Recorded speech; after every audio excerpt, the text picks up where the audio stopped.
pues Orizano del curso de Historia. Hoy vamos a ver pues el primer tema, en este caso de la primera semana, para la Universidad Hermilio Valdizán de Huánuco. Bien, en este caso vamos a ver entonces el concepto de historia.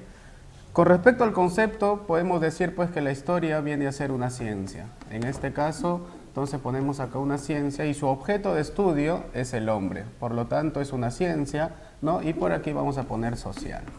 Entonces, el objetivo de la historia es estudiar la característica que hizo el hombre en el pasado y hasta la actualidad. Por otro lado, este estudio se va a hacer, ¿no? Vamos a poner por acá, desde la antigüedad, que quiere decir pasado, en un determinado tiempo y en un determinado espacio. Ya está. Entonces, si en un examen de ingreso nos piden la definición de historia, nosotros tenemos que encontrar, ¿no?, estas palabras como clave. A más palabras vamos a tener el concepto, en este caso, para poder marcar la definición de historia. Bien, con respecto al origen de historia, hay que mencionar que todo esto aparece en Grecia.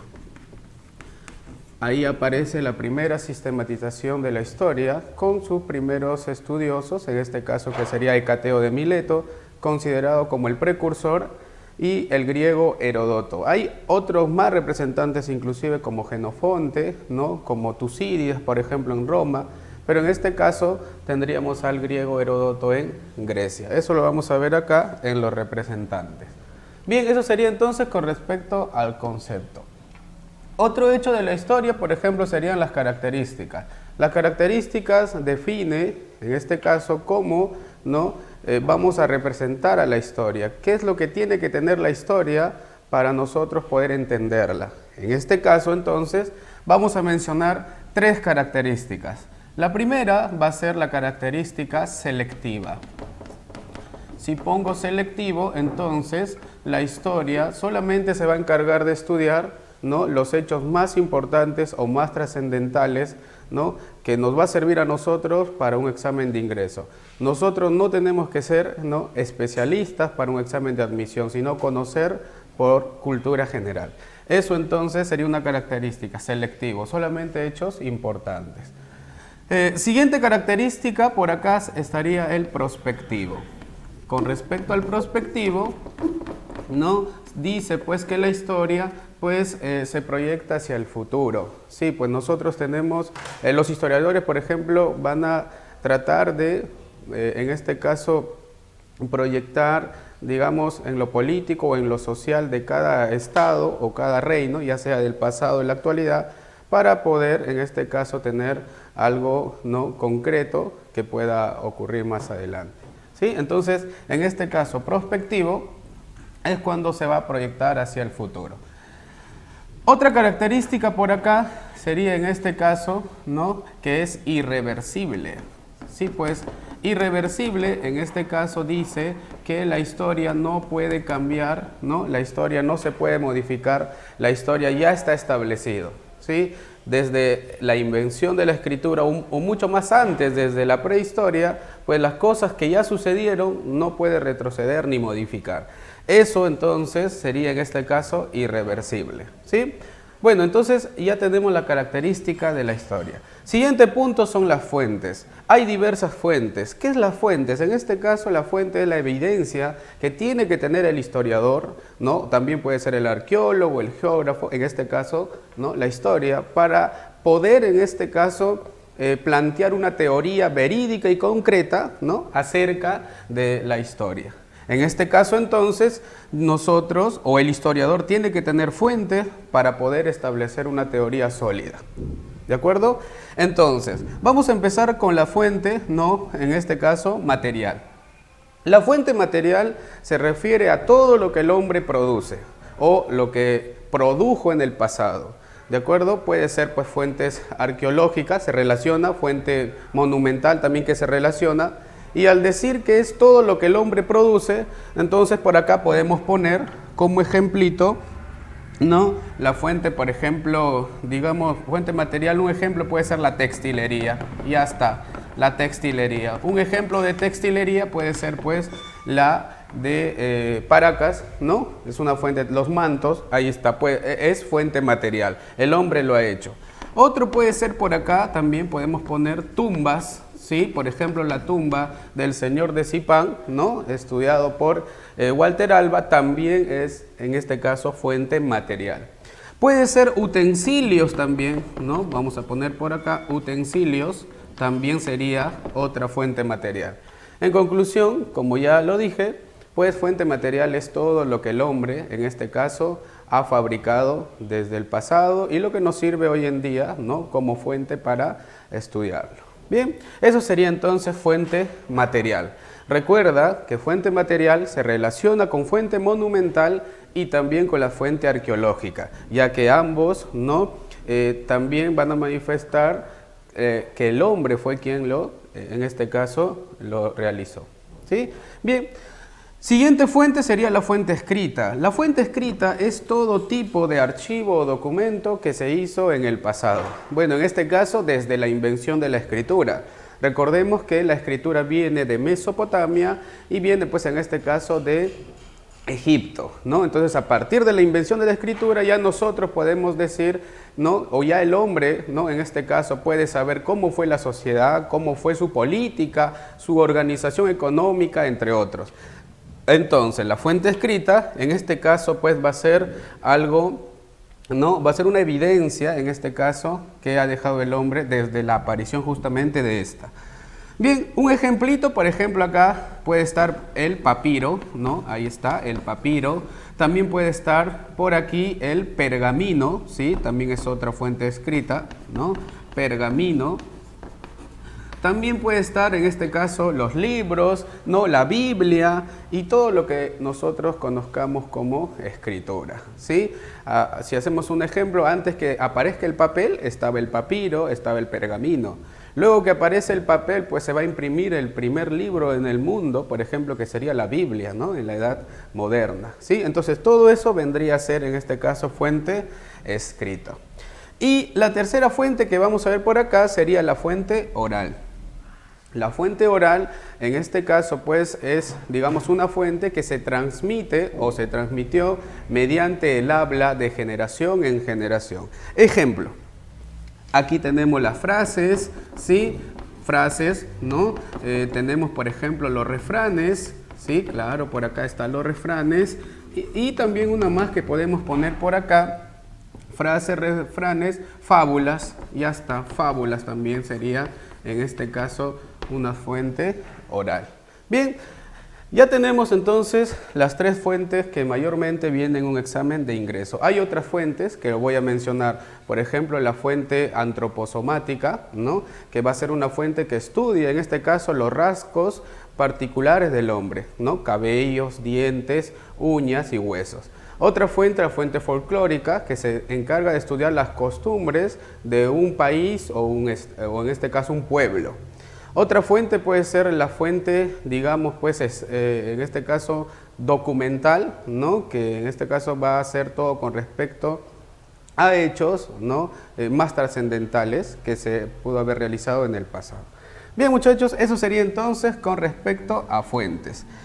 Ahora por acá vamos a poner, pues, los representantes de la historia. En este caso, lo que ha venido mayormente en examen de UNEVAL, ¿no? Tenemos al padre de la historia, que sería en este caso el griego Heródoto de Halicarnaso, que va a tener una obra muy importante, ¿no? En este caso sería, pues, ¿no? Los 9 libros de historia, ¿no? Los 9 libros. Vamos a ponerle por acá. Los 9 libros de la historia. Ya está. En este libro, pues, el griego Heródoto va a narrar las guerras médicas, un enfrentamiento que se va a dar entre los persas y los griegos. La victoria va a llegar, pues, justamente con los griegos, ya que dentro de Grecia había, pues, 2 polis demasiado poderosas, siendo en esta la importante Esparta. Vamos a tener, pues, el triunfo que va a realizar más adelante el gran macedonio, ¿no? Alejandro Magno. Entonces, el primero que va a sistematizar dicha obra, dichas guerras médicas, va a ser en este caso el griego Heródoto de Halicarnaso. Bien, el siguiente personaje que ha venido en examen sería Tucídides. Sí, pues Tucídides se le considera, ¿no? Para UNEVAL como el padre científico de la historia. Muchos historiadores inclusive consideran a Tucídides como el más representativo por encima de Heródoto inclusive. Tucídides también va a narrar una obra.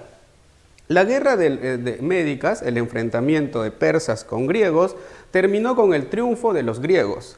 Pero una vez que Grecia gana, dentro de Grecia las dos polis entran en conflicto. Sí, pues en este caso Esparta y Atenas. Ellos dos protagonizan una guerra. Esa guerra se va a llamar la guerra del Peloponeso. Y justamente esta guerra va a ser quien va a narrar, en este caso, el historiador Tucídides, ¿no? Entonces acá vamos a ponerle pues Tucídides, ¿cuál sería la obra? Pues la guerra del Peloponeso. Lo voy a poner así abreviado, ¿ya? Guerra del Peloponeso. Ya está. Y el último, ¿no? Otro representante también que sería Jenofonte. Jenofonte va a ser el primero que hace la biografía, ¿no? Personal o de un representante importante de la historia, ¿sí? Entonces ahí tenemos a Jenofonte. Hay otros historiadores antiguos, como en este caso puede ser Tito Livio, ¿no? El romano, Julio César, que también fue historiador, ¿no? Suetonio, ¿sí? Pero en este caso solamente mencionamos lo que ha venido en examen de ingreso. Bien, muchachos, entonces ya tenemos la parte inicial, introductoria sobre historia. Ahora pasamos al siguiente punto, que sería las ciencias, en este caso auxiliares. ¿Sí? Para hablar de historia, pues necesitamos ciencias auxiliares o también disciplinas auxiliares. ¿Sí? En este caso, examen UNEVAL, lo que mayormente le interesa es el significado, ya sea de ciencias o disciplinas. Es por eso que acá vamos a mencionar, ¿no? Algunas ciencias o disciplinas que mayormente ha venido en examen de ingreso. ¿De acuerdo? Ya está. Entonces vamos por acá. Vamos a mencionar lo que mayormente ha venido en examen de ingreso. ¿Sí? Una de ellas, pues vamos a poner por acá, sería la geografía. ¿Sí? La geografía, y ya está, la geografía, ¿no? Es una ciencia que va a estudiar justamente la Tierra y la relación del hombre con ella, ¿no? Entonces vamos a ponerlo por acá, la geografía se va a encargar de estudiar a la Tierra, ya está, la Tierra, ¿sí? Vamos a poner por acá la Tierra. También, ¿no? Se dice que la geografía ubica los hechos, ya está, ubica los hechos. Bien, eso sería entonces con respecto a la geografía. Otra ciencia que podemos poner por acá sería la que ha venido, la numismática.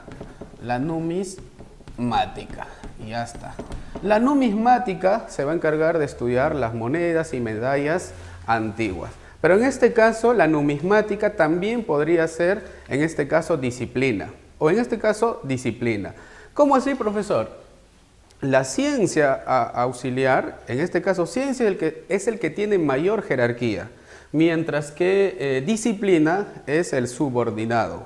Si hacemos un ejemplo, yo como arqueólogo, ¿no? Un ejemplo, encuentro la tumba de Nuevo Sayago de Lauricocha. Y supongamos que en esa tumba yo encuentro monedas. ¿Quién es el que se va a encargar de estudiar con más profundidad las monedas? ¿Yo como arqueólogo o en este caso tengo que llamar al numismático? Pues en este caso el que estudia numismática tendrá mayor jerarquía. Este entonces vendría a ser una disciplina. Y ciencia sería yo que lo encontré, que tengo mayor jerarquía. Entonces así puedes definir, ¿no? Puedes deducir cuál es ciencia y cuál es disciplina. En este caso nosotros estamos poniendo de forma general todo, ya que en examen de ingreso lo que nos pide es el significado, ya sea de ciencias o disciplina. Bien, entonces numismática, ¿de qué se encarga estudiar? ¿No? Ahí tenemos las monedas, ¿sí? Y también por acá medallas. Ya está, y medallas. Bien, siguiente ciencia por acá que ha venido, por ejemplo, es la filatelía. Claro, la filatelía también ha sido una ciencia que han preguntado en examen de ingreso, y en este caso la filatelía se va a encargar de estudiar, no todo con respecto a estampillas, ¿sí? Entonces vamos a ponerle por acá las estampillas. Bien. Por aquí otra ciencia sería en este caso, ¿no? O disciplina, podemos poner por acá, muchachos, la genealogía. La genealogía. La genealogía en este caso se va a encargar de estudiar a las familias y sus linajes, el árbol genealógico. Entonces vamos a poner familias y linajes. Ya está, ¿no? Si hacemos un ejemplo, la de Adolf Hitler, por ejemplo, ¿no? Se dice que él, ¿no?, se creía la raza superior, ¿no?, pero luego se llegó a la investigación de que su origen fue judío, ¿no? Entonces, ahí está, genealogía. ¿Qué más, profesor? Por acá podemos poner, ¿no?, en este caso, la epigrafía, y ya está. La epigrafía se va a encargar de estudiar, en este caso, sobre las inscripciones en monumentos sólidos, ¿sí? Entonces vamos a poner acá inscripciones, ¿sí? Inscripciones, en este caso, en restos sólidos. Inscripciones en restos sólidos. Eso sería entonces con respecto a epigrafía. ¿Qué más, profesor? Podemos poner por acá también otro que ha venido en examen de ingreso, ¿no? En este caso, ¿qué sería? En este caso vamos a poner por acá la sigilografía. La sigilografía. ¿De qué se encarga estudiar la sigilografía? ¿No? En este caso será de los sellos, ¿sí? Otro por acá, vamos a poner, ¿no?, en este caso la paleontología. Entonces lo voy a poner por acá, la paleontología. Paleontología. La paleontología va a estudiar, en este caso, los restos, ¿no? Restos, ¿no?, y lo dividimos en dos, de plantas, restos fósiles de plantas, y en este caso de animales. Ya está. Eso sería entonces con respecto a la paleontología. Restos fósiles, muchachos. Bien. Siguiente ciencia, vamos a poner por acá, ¿no?, en este caso al folclore, ¿sí? Al folclore. El folclore se va a encargar de estudiar las tradiciones y costumbres de un país. Las tradiciones y costumbres de un país.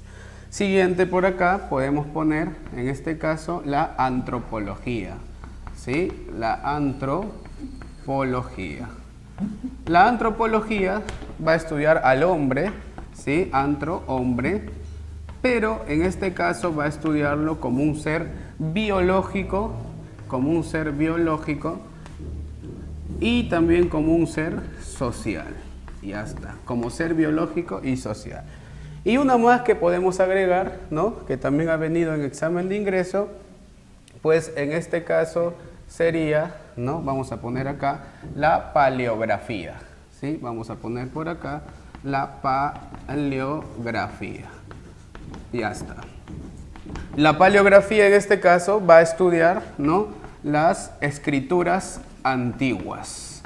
Escrituras antiguas. De eso entonces se va a encargar, ¿no?, la paleografía. Bien, muchachos, eso sería entonces con respecto a las ciencias auxiliares. Aunque hay mucho más, ¿no? Está la economía, está la sociología, está la demografía, que va a estudiar dinámica poblacional, ¿no?, la economía, modos de producción, sociología, sociedades, ¿sí? Pero con que tú sepas, ¿no?, esta de acá, que ha venido mayormente en examen, ya podemos deducir, ¿no?, para marcar nuestra respuesta en un examen de ingreso. Bien, muchachos, entonces hasta aquí tendríamos, ¿no?, la parte, ¿no?, inicial de los conceptos de historia, ¿sí? Continuando con, en este caso, historia, vamos a hablar sobre la periodificación de la historia universal. Para ello vamos a mencionar a dos autores muy importantes, a Cristóbal Keller y a Karl Marx, ¿de acuerdo? Bien, Cristóbal Keller, alemán, ¿no?, en este caso va a plantear su teoría tradicional y en ella va a mencionar pues que la historia, ¿no?, se va a dividir en edades, desde la edad antigua hasta la edad contemporánea. Keller dice pues que durante estas épocas ocurrieron hechos trascendentales con la cual pues va a dividir la historia, ya sea del pasado a la actualidad. Entonces vamos a ver, de acuerdo a Keller, qué es lo que ocurrió en estas etapas, ¿no?, de edades, que va a ser la división que hace él, ¿no?, desde la antigüedad hasta lo contemporáneo. Bien, la edad antigua entonces, de acuerdo a Keller, dice él que empieza en el año menos 4000 y el hecho más trascendental, de acuerdo a Keller, es la invención de la escritura. La escritura sabemos que se origina con Mesopotamia, ¿no?, en la etapa de los sumerios. También tenemos a la civilización de Egipto con la escritura jeroglífica. En este caso, de Mesopotamia, la cuneiforme. Con eso, entonces, Keller dice que el hombre va a dejar evidencia de cómo fue la sociedad, ¿no?, ya sea en lo político, en lo económico o en lo social. Entonces, el hombre ya tiene, digamos, en este caso, una fuente escrita que ya hemos mencionado inicialmente. Bien, entonces, la escritura sería lo más trascendental para Keller en esta primera etapa de la Edad Antigua. Cabe recalcar que no es la única cosa que ocurre, también hay otros hechos importantes, por ejemplo, el surgimiento de los primeros imperios, ¿no?, el enfrentamiento de los persas, por ejemplo, ¿no?, los macedonios, los hititas, pueblos indoeuropeos, pero el hecho más trascendental, muchachos, va a ser, de acuerdo a Keller, la escritura. A partir de la escritura, dice Keller, que nosotros ya podemos hablar de historia, ¿sí?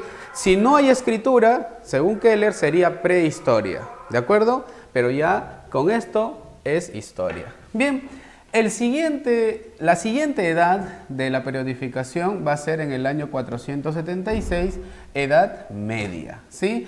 476 después de Cristo. ¿Qué es lo que había ocurrido en el mundo? Keller dice pues que lo más trascendental que ocurrió en la humanidad va a ser la caída de Roma.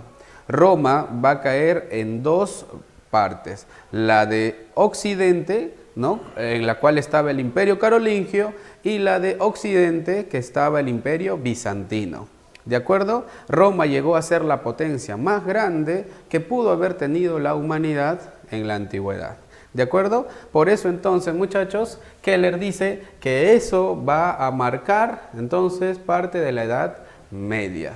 Bien, ahora, no es el único hecho, vuelvo a repetir, hay otros hechos también, ¿no?, durante la Edad Media. El feudalismo, en donde la tierra era la riqueza del señor feudal, en este caso. También están las cruzadas, recuperación de Tierra Santa, ¿no? Está también, digamos, la Guerra de los 100 años que se va a dar entre Francia e Inglaterra. Entonces hay varios hechos, muchachos. El surgimiento del Sacro Imperio Romano Germánico también está en la Edad Media. Pero, según Keller, el hecho más trascendental sería la caída de Roma. Bien, ahora pasamos a la tercera etapa, que sería la Edad Moderna. Entonces vamos a poner por acá la Edad, ¿no?, Moderna. Ya está, la Edad Moderna. ¿Y qué cosa pasó en la Edad Moderna? Dice Keller. El hecho más trascendental va a ser pues la última etapa de Roma que entra en decadencia. La última, ¿cuál te dije? Está en Oriente. En este caso va a ser pues la caída del Imperio Bizantino. Bizancio era la última etapa de Roma. Tenía como capital Constantinopla. Constantinopla era un lugar de gran digamos, apogeo económico, comercial. La mayoría de reinos en Europa iba a Constantinopla a hacer comercio, la mayoría. En Europa, Constantinopla era el más grande, ¿no?, el lugar más grande, la capital más grande en la economía comercial. Eso es en Europa. En parte de Asia estaba la India, que también era un tremendo lugar, ¿no?, de producción económica. Pero en Europa, en este caso, en Constantinopla, fue el más importante. ¿Qué pasó con ello? Vinieron los turcos, ¿no?, otomanos, y los sometieron. Se dice que Mehmed II, ¿no?, bloqueó toda la capital de Constantinopla. Recuerda, Constantinopla es capital del Imperio Bizantino. Cuando se bloquea, ¿no?, la capital de Constantinopla, pues va a afectar económicamente a los que hacían ahí comercio. Por ejemplo, al que más va a afectar va a ser a España y a Portugal. Ya está. Ahora, ¿por qué crees tú entonces que España, al ver que está bloqueado Constantinopla, va a tener que buscar rutas de comercio? ¿Y a dónde mayormente va a atinar? A la India. Y tú recordarás, ¿no?, que aparece posteriormente un señor, ¿no?, llamado Cristóbal Colón, que va a plantear su teoría. Este señor en este caso, va a ser apoyado por la realeza española, va a realizar viajes, ya pues eso era para salir de la crisis que estaba viviendo España. Ya tú sabrás también que Colón luego llega a un nuevo continente, ¿no?, a nuestro continente americano, y ahí va a ser pues el motín de riqueza que va a tener España entonces con el tiempo. ¿De acuerdo? Entonces, muchachos, la toma de Constantinopla fue el hecho más trascendental, ¿no?, que va a ocurrir en la Edad Moderna. Y eso va a durar hasta la llegada de Cristóbal Colón a América. No, ahora ya sabemos pues que Colón no se le atribuye ese término de que descubrió América, ¿no? Él simplemente llegó a América. Es más, él ni siquiera supo que llegó a América, ¿no? Para él pues pensó que había llegado a la India, ¿de acuerdo? Entonces todo eso viene con la toma de Constantinopla, búsqueda de ruta de comercio.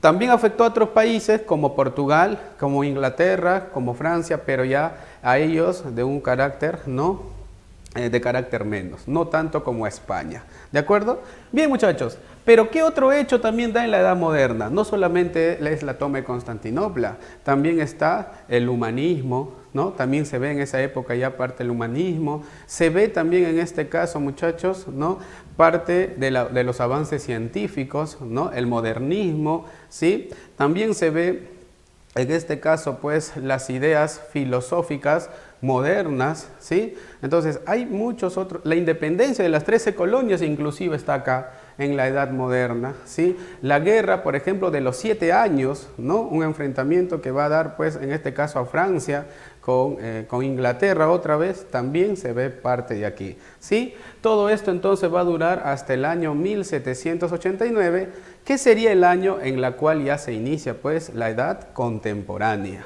Bien, muchachos, entonces, la Edad Moderna, ¿qué le vamos a poner por acá? ¿No? La toma de Constantinopla. Vamos a poner toma de Constantinopla, muchachos.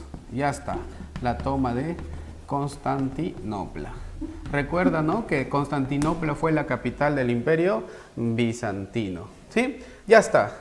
Bien, ahora nos vamos, muchachos, a la última edad que va a hablar, pues en este caso, Cristóbal Keller, que sería la Edad Contemporánea. ¿Cuándo empieza él? Dice que empieza en el año 1789. Ahí va a empezar entonces la Edad Contemporánea, ¿no? Y es la edad, pues, en la cual nosotros nos encontramos. La Edad Contemporánea es la edad en la que nosotros nos encontramos, y a partir de ello podemos mencionar varios hechos. Ya está. ¿Cuál es el hecho más importante, dice Keller, en 1789?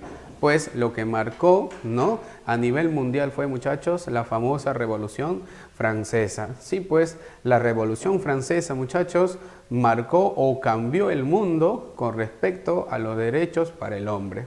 ¿De acuerdo? ¿Qué es lo que pasó en Francia? Bueno, resumiendo, Francia dividido en 3 estados, ¿no? El primer estado, que estaba el clero; segundo estado, nobleza; y tercer estado, pues, que estaba el pueblo o estado llano. ¿Qué es lo que pasó? Pues llega al poder Luis XVI, ¿no?, un joven que llega al gobierno, y en este caso pues no va a saber manejar el Estado.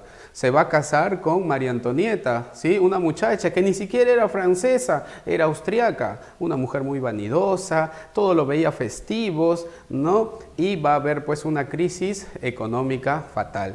En esa época también se ve la etapa de la Ilustración, sí, en donde el desarrollo era pues el progreso y el uso de la razón.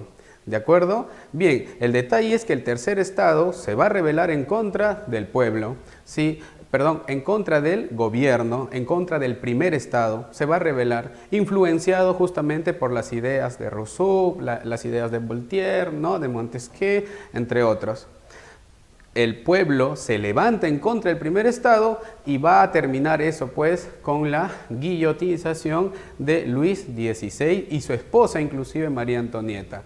Entonces, el pueblo, ¿qué exige? En este caso, el pueblo exige derechos. Se establece la Declaración de los Derechos del Hombre y del Ciudadano, ¿no?, en cualquier lugar ¿no?, que te encuentres a nivel mundial.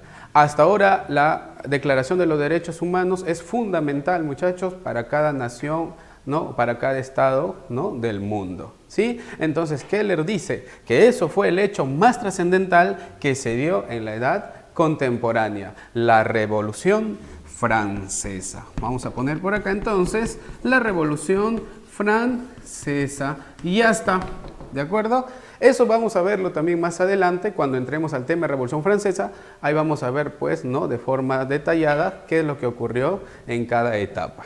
Bien, muchachos, otra vez vuelvo a recalcar que no es el único hecho de la edad contemporánea. Hay otro más, están las revoluciones industriales, ¿sí? Aparece pues las fuentes de energía como el carbón, ¿no? Aparece pues la electricidad, aparecen los grandes inventos en esta época, incluso, ¿no?, en nuestro país se va a dar la época de la prosperidad falaz, ¿no?, la guerra del Pacífico, entre otros hechos, ¿no?, que se puede hablar durante esta época inicial de la edad contemporánea. Bien, muchachos, hasta ahí entonces tenemos al señor Cristóbal Keller, alemán por cierto. Todo esto él lo divulga en la era cuaternaria. Ya sabemos, esto es de forma tradicional según este señor. Bien, muchachos, al segundo autor que vamos a mencionar ahora, en este caso sería Karl Marx. Sí, tremendo filósofo, ¿no?, tremendo pensador crítico, ¿no?, de la época, ¿no?, es más de origen alemán también, ¿no? Ya está. Karl Marx tenía un discípulo muy importante, en este caso Engels. Sí, pues tiene una obra muy importante también, ¿no?, llamado El Capital, ¿no? Se dice que esta obra no la terminó de escribir él, ¿no?, sino su discípulo, en este caso Engels. Pero por esta obra se le conoce mayormente a Karl Marx. Karl Marx habla sobre la lucha de clases también, ¿no? Él dice pues que el proletario siempre va a ser el obrero, ¿no?, que la burguesía hace que éste no crezca económicamente. Dice, la burguesía quiere que el proletario siempre esté bajo su servicio, ¿no? Entonces, y eso va a generar desigualdad, dice Karl Marx, ¿sí? Bien, eso lo plasma en la obra El Capital, ¿de acuerdo? Bien, muchachos, ahora, ¿qué es lo que dice Karl Marx con respecto a la periodificación? Karl Marx es muy ajeno a Keller. Él dice, Keller habla con la escritura que empieza la historia, pero en este caso la historia, dice él, empieza con la etapa primitiva. Sí, Karl Marx dice pues que nosotros hemos vivido una etapa de comunidad primitiva. Ya está. A eso entonces Karl Marx lo va a relacionar como la primera etapa. Vamos a ponerle entonces por acá la primera etapa de Karl Marx sería la comunidad, ¿no?, la comunidad primitiva. Ya está. La comunidad primitiva. Karl Marx dice pues que nosotros, ¿no?, vivimos esa época hace miles de años, ¿no?, en el cual pues el hombre por trabajo, ¿no?, por adaptarse, tuvo en este caso que evolucionar, ¿no? Entonces Karl Marx dice, nosotros hemos vivido una etapa de comunidad primitiva. Es más, una comunidad primitiva comunista inclusive plantea él, ¿de acuerdo? Entonces, para Karl Marx, comunidad primitiva. De ahí parte la historia, dice él. La segunda etapa para Karl Marx dice que el hombre va a terminar esa etapa y va a vivir una etapa llamado el esclavismo. Sí, pues el hombre vivió el esclavismo. Sí, muchachos, hay que tener en cuenta que el esclavismo llegó a su máximo esplendor con los romanos. Se dice que de cada 5 romanos, 3 o 4 eran esclavos, ¿sí? El esclavismo entonces se vio mayormente con este gran imperio. Aunque sabemos que el esclavismo pues se origina en Mesopotamia, ¿no? Con una parte inicial, ¿no? Muy poca esclavismo, pero hubo ya.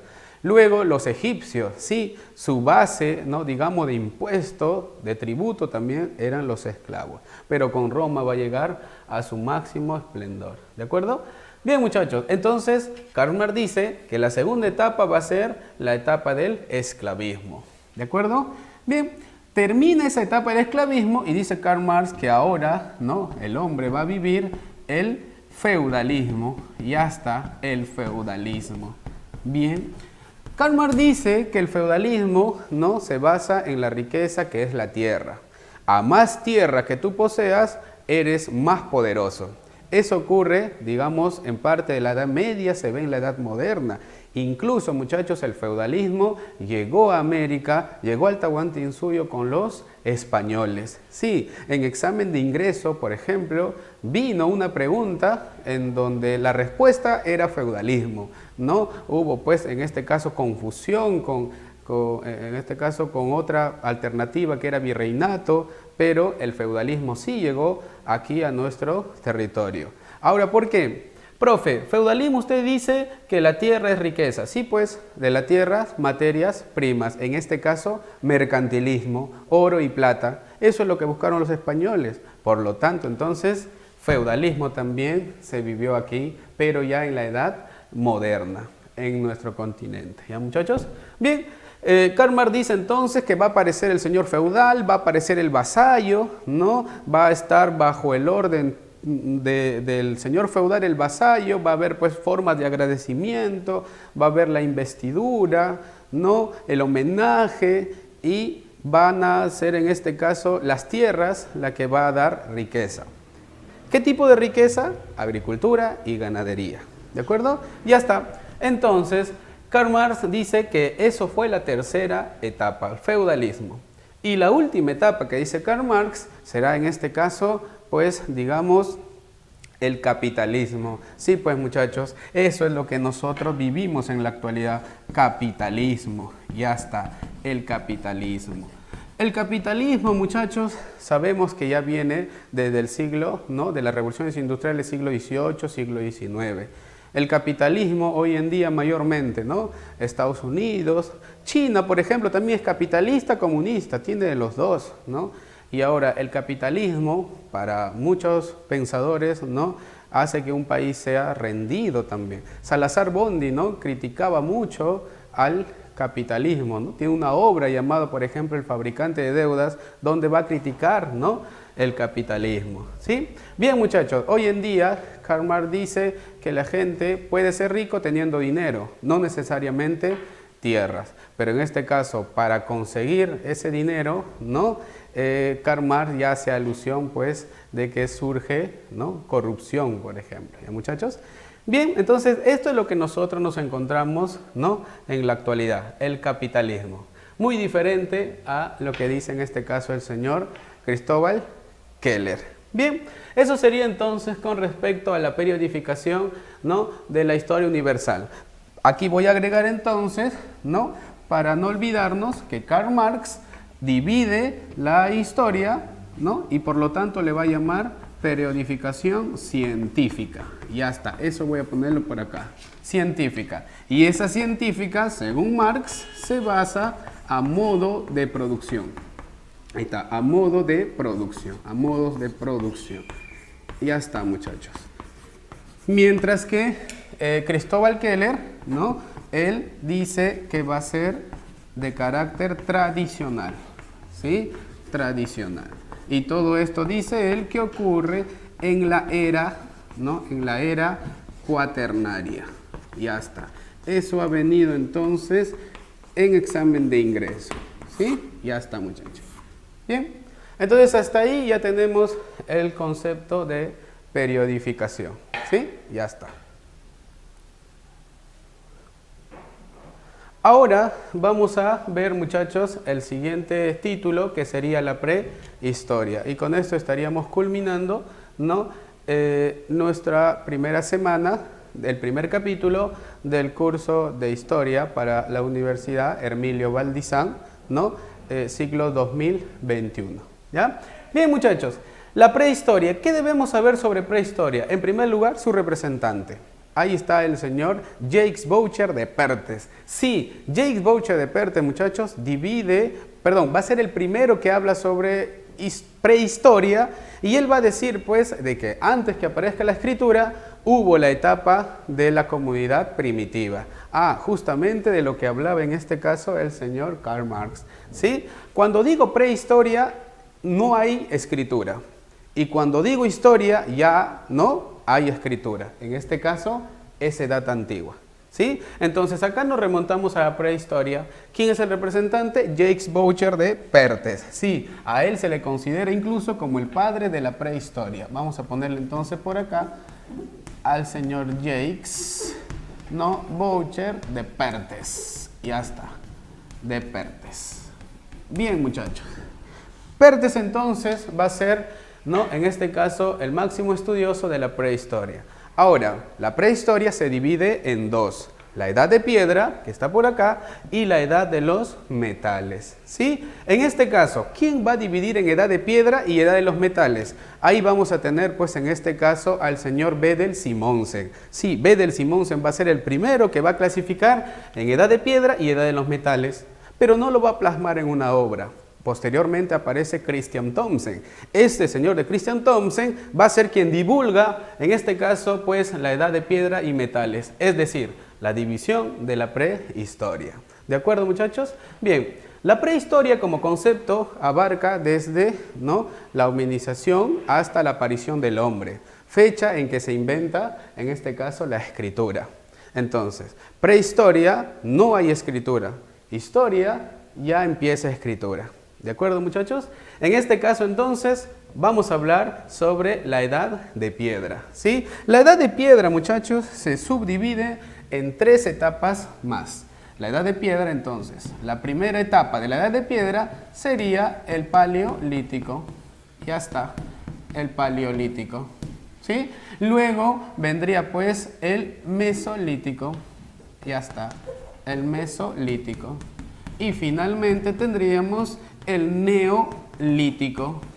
Ya está, el neolítico. Eso sería entonces la subdivisión de la edad de piedra.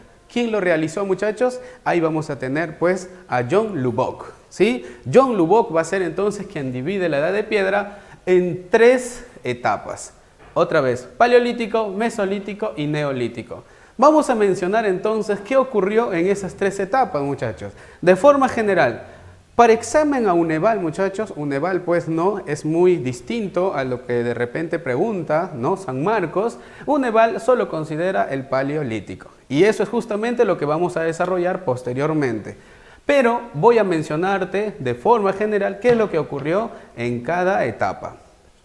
En el paleolítico, paleo, no piedra, piedra antigua, ¿no? En este caso, en este periodo se da el proceso de hominización. Sí, pues el hombre empieza, ¿no?, en este caso a evolucionar, parte de un homínido, parte de un primate, ¿sí? Entonces, en el paleolítico empieza la hominización en África, muchachos, ¿sí? Empieza a surgir el Australopithecus, el Homo habilis, el Homo erectus, el Neandertal, hasta llegar, ¿no?, a nosotros que somos sapiens, ¿no?, en este caso Cro-Magnon. ¿De acuerdo? Eso sería entonces en el paleolítico. Es una época en donde los homínidos son nómades, ¿sí? Son parasitarios, son depredadores.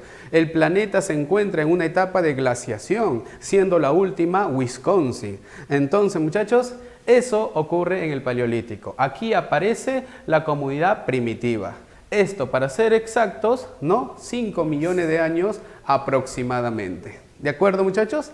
Bien. Profe, ahora el mesolítico. Sí, el mundo empieza a cambiar. Aquí te dije que hay glaciación, la última fue Wisconsin, pero el planeta empieza a descender en el temperamento. El frío disminuye, muchachos. En este caso, pues, el planeta empieza a derretirse. ¿De acuerdo? De norte a sur. Sí, pues, en esta etapa ya hay flora, ¿no? Renace flora, renace fauna, muchachos. Entonces el homínido ya tiene para poder abastecer, en este caso, digamos, su alimentación, ¿sí? El homínido, en este caso, ya puede quedarse en un lugar, ya no busca alimentos, es seminómade, empieza la horticultura, empieza también ya la etapa del sedentarismo. Eso sería entonces, muchachos, en mesolítico. Ya está. Y el tercero, el neolítico, pues aquí ya, muchachos, hay sedentarismo. Aquí hay forma de organización, tribus, por ejemplo. Esto va a ser el fin, muchachos, de la edad de piedra. La revolución neolítica se relaciona, ¿no?, en este caso, con la agricultura y la ganadería. Neolítico, neo, nueva forma de tallar la piedra. Surge la propiedad privada. Sí, Karl Marx inclusive hablaba sobre la propiedad privada y a partir de eso decía Karl Marx incluso que hay enfrentamiento, pues, ¿no? O indiferencias ya con, en este caso, otra banda, otra tribu, digamos, de la época. ¿De acuerdo? Eso sería entonces, muchachos, de forma resumida sobre la edad de piedra. Ahora también de la misma forma voy a resumir edad de los metales y esto también se divide en 3, muchachos. Vamos a ponerle entonces por acá, ¿cuáles serán, profesor? La edad de los metales empieza con la edad del cobre. Ya está, en la edad del cobre. ¿Qué habrá pasado en el cobre? Ahorita lo vamos a decir. El siguiente, el bronce. La edad del bronce. ¿Qué pasó en la edad del bronce, profesor? Civilizaciones. Ahorita lo vamos a mencionar. Y el último sería la edad del hierro, muchachos. Ya está, la edad del hierro. De forma resumida, también te voy a mencionar qué pasó en la edad del cobre. Pues aquí, muchachos, ya hay sedentarismo, ¿sí? En esta etapa del cobre, el hombre ya se queda en un solo lugar. Es más, aparece, ¿no?, el uso, por ejemplo, el descubrimiento del oro, del estaño, ¿sí? En esta época ya hay vasijas campaniformes, entre otros. Ya está, el cobre, ¿sí? El bronce, esto ha venido, ¿no?, por ejemplo, en preguntas aquí en San Marcos, por ejemplo, muchachos, que sería bueno que tú también lo sepas. En la edad del bronce aparecen las primeras civilizaciones. Mesopotamia, Egipto, Caral, que sería el tercero, en América es el más antiguo, y los griegos. Eso sería en la edad del bronce, muchachos, ¿sí? Y en la edad del hierro aparecen, pues en este caso, ¿no?, digamos, la expansión, ¿no?, de los celtas, por ejemplo, de los hititas, de los jonios, los eolios, que son pueblos indoeuropeos.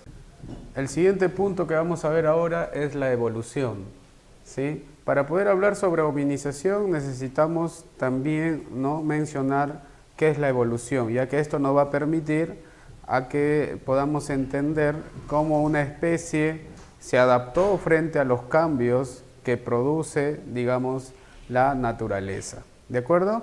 Bien, la evolución entonces es la parte científica que se tiene que hablar para poder entender lo que sería luego la hominización, porque te demuestra de una forma, digamos, con pruebas, ¿no?, con, digamos, como una especie de investigación más específico, ¿no?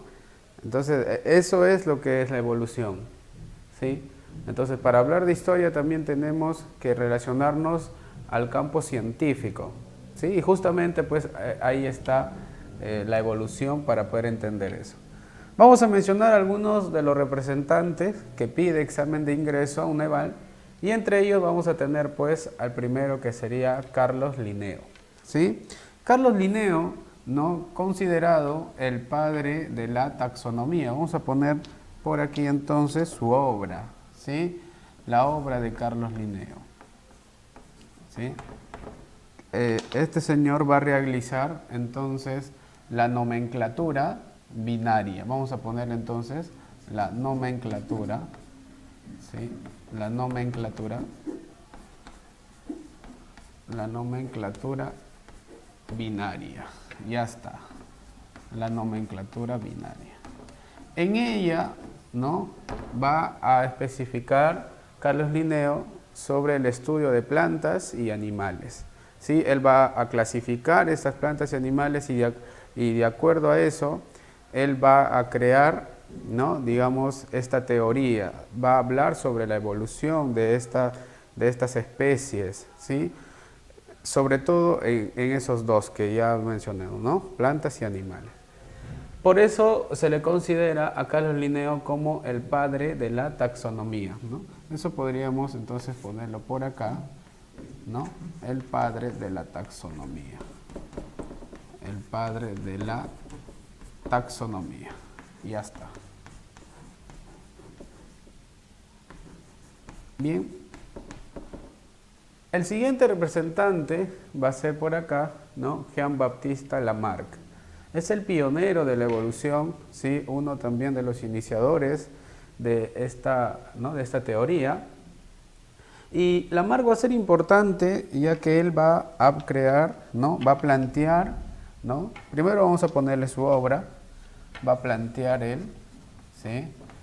Va a crear una obra llamado pues la filosofía zoológica, ¿sí? La filosofía, ¿ya? La filosofía zoológica, ¿sí? Vamos a poner por acá, zoológica. En esa obra, ¿no? Él va a plantear el famoso uso y desuso, ¿sí? De los órganos adquiridos. Él dice, pues, que los órganos que antes tú utilizabas, ¿no? Eso hizo que se extinga por el cambio del planeta, ¿no? El cambio por selección natural que puede ocasionar la naturaleza. Y esos órganos que antes yo utilizaba, pues ahora ya no me sirve ya. Y es por esa razón entonces que antes lo usaba y hoy ya es desuso, ¿sí? Entonces en eso es lo que se va a centrar el señor Lamarck, ¿sí? Entonces eso podemos ponerlo por acá, ¿no? Que plantea el famoso uso y desuso, ¿sí? Ya está. Bien. Eso sería entonces con respecto al señor Lamarck. Él va a hacer observaciones geológicas y biológicas y va a concluir, pues, ¿no? Al encontrar gran cantidad de restos fósiles, que una especie evolucionó o cambió a lo largo de los siglos, ¿no? Justamente por encontrar estos restos fósiles, ¿no? Él, por ejemplo, dice que antes el resto fósil que encontró pudo haber sido de esta forma, pequeña.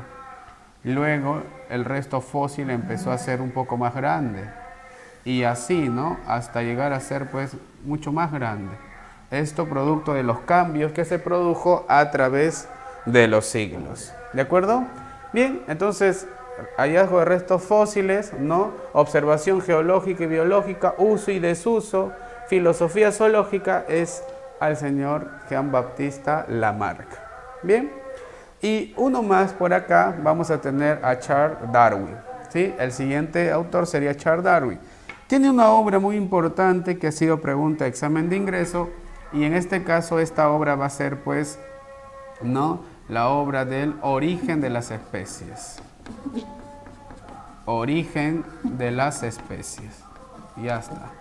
Origen de las especies por medio de selección natural. Origen de las especies por medio, ¿no? De selección natural, ¿ya? Vamos a borrar esta parte, de selección natural, ya está, de selección natural. Bien, ya está, muchachos. Charles Darwin, pues, va a tener mucha similitud con otro autor que era Alfred Wallace, ya que ambos tenían la misma coincidencia, similitud en sus obras, ¿no? Del origen de las especies. Pero en este caso Charles Darwin le va a llevar a un campo más, ¿no? Científico, ¿sí? Recuerda que él pues es de origen inglés, ¿ya? Y este señor, para armar sobre este origen de las especies, se va a basar en 3 principios, ¿sí? ¿Cuáles son esos principios? Pues vamos a ponerle por acá. Uno de ellos era el principio de selección natural, ¿sí? Entonces ponemos por acá, selección natural. ¿Cómo es eso, profesor? Pues la selección natural dice, ¿no? Según Charles Darwin, que la naturaleza se encarga de seleccionar al más fuerte, ¿no? En este caso, pues, si tú te adaptas frente a un cambio de la naturaleza, pues vas a poder continuar con la etapa evolutiva, ¿no? Por ejemplo, si vemos un peruano y un alemán, ¿no? Se desata un terremoto, pues ¿quién se podría salvar? En este caso, el alemán, ya que este puede correr mucho más rápido. En cambio, el peruano, una estatura un poco baja, no va a poder adaptarse. Y ahora, ¿quién se ha encargado de seleccionar la naturaleza? Una vez que este ya se adaptó, digamos el alemán, ¿no? Se adaptó, pues este va a continuar con la etapa evolutiva, ¿sí? Entonces ahí plantearíamos la primera etapa, selección natural, ¿sí? El primer principio para Charles Darwin. El segundo principio, ¿no? Sería en este caso la mutación, ¿no? La mutación, ¿sí? Ya está. Esta mutación planteado por, ¿no? En este caso, Bryce, ¿sí? Bryce en este caso va a decir pues que la mutación es un cambio que va a ser una especie, ¿no? Un cambio ya puede ser con factor interno o externo, ¿sí? Ya está. Y por acá, el último sería, ¿no? Adaptabilidad, ¿sí? Adaptabilidad. Muy bien. Y esta adaptabilidad, pues ahí tendríamos, ¿no? Menciona que la especie, una vez que se ha adaptado frente a los cambios de la naturaleza, pues ahora tiene que buscar, ¿no? La forma de cómo enfrentarse a esta naturaleza.